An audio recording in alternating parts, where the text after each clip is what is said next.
মাইলের পর মাইল শুধু তপ্ত বালু আর উত্তপ্ত বাতাস। যেখানে একটি ঘাস টিকে থাকাই অসম্ভব, সেখানে শতাব্দীর পর শতাব্দী ধরে সগৌরবে দাঁড়িয়ে আছে একটি সবুজ গাছ। কেউ একে বলেন সাহাবী গাছ, আবার কেউ বলেন বরকতময় গাছ। লোকমুখে প্রচলিত বিশ্বনবী হজরত মুহাম্মদ সাল্লাল্লাহু আলাইহি ওয়াসাল্লামের শৈশবের এক বিস্ময়কর ঘটনার সাক্ষী এই গাছটি। কি সেই ঘটনা? কি ঘটেছিল আজ থেকে 1400 বছর আগে? কেন এই গাছকে ঘিরে মানুষের এত কৌতূহল? আমাদের আজকের আয়োজনে জানব মরুভূমির সেই রহস্যময় গাছ এবং তার পেছনে অমলিন প্রেক্ষাপট। ইতিহাসের বর্ণনায় পাওয়া যায়, মহানবী হজরত মুহাম্মদ সাল্লাল্লাহু আলাইহি ওয়াসাল্লাম যখন কিশোর, তখন চাচা আবু তালিবের সঙ্গে ব্যবসার উদ্দেশ্যে মক্কা থেকে সিরিয়ার পথে রওনা হয়েছিলেন।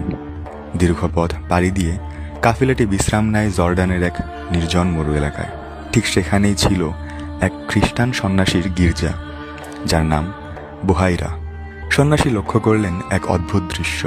কাফেলার একটি কিশোরের মাথার উপর মেঘখণ্ড ছায়া দিচ্ছে এবং মরুভূমির একটি শুকনো গাছ তার ডালপালা নুইয়ে দিয়ে তাকে রোদ থেকে আড়াল করছে।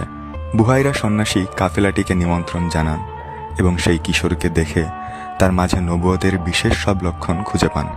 তিনি বুঝতে পারেন এই বালকই হতে যাচ্ছেন সেই প্রতিশ্রুত শেষ নবী। তিনি চাচা আবু তালিবকে সতর্ক করে বলেন এই কিশোরের বিশেষ যত্ন নিতে, কারণ মহাজাগতিক এক ঐশ্বরিক দায়িত্ব তার অপেক্ষায় রয়েছে। জর্ডানের উত্তপ্ত বালুচরে আজও দাঁড়িয়ে থাকা এই গাছটিকে ঘিরে মানুষের মাঝে রয়েছে গভীর আবেগ ও বিশ্বাস। আধুনিক উদ্ভিদ বিজ্ঞানীদের কাছেও এটি এক বিশাল রহস্য, কারণ শত শত মাইল জুড়ে পানির কোনো উৎস না থাকলেও এই গাছটি আজও সজীব ও সবুজ। একে সেই ঐতিহাসিক সফরের একমাত্র জীবন্ত স্মৃতিচিহ্ন হিসেবে বিবেচনা করা হয়। তবে আমাদের মনে রাখা প্রয়োজন, ইসলামের মূল ভিত্তি হল কুরআন ও সহিহ হাদিস।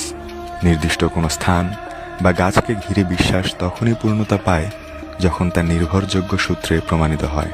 এই গাছটি আমাদের জন্য এক বড় অনুপ্রেরণা, যা আমাদের মনে করিয়ে দেয় নবীর শৈশবের সেই সফর এবং বুহাইরার সেই ভবিষ্যৎবাণীর কথা। পরিশেষে বলা যায়, মরুভূমির এই নিঃসঙ্গ গাছটি কেবল এক উদ্ভিদ নয়, বরং এটি ইতিহাস, অনুভূতি এবং বিশ্বাসের এক জীবন্ত প্রতীক। রুক্ষ প্রকৃতির মাঝে মাথা উঁচু করে দাঁড়িয়ে থাকে এই গাছটি আজও আমাদের স্মরণ করিয়ে দেয় স্রষ্টার অসীম কুদরত এবং ইতিহাসের এক অমূল্য অধ্যায়কে।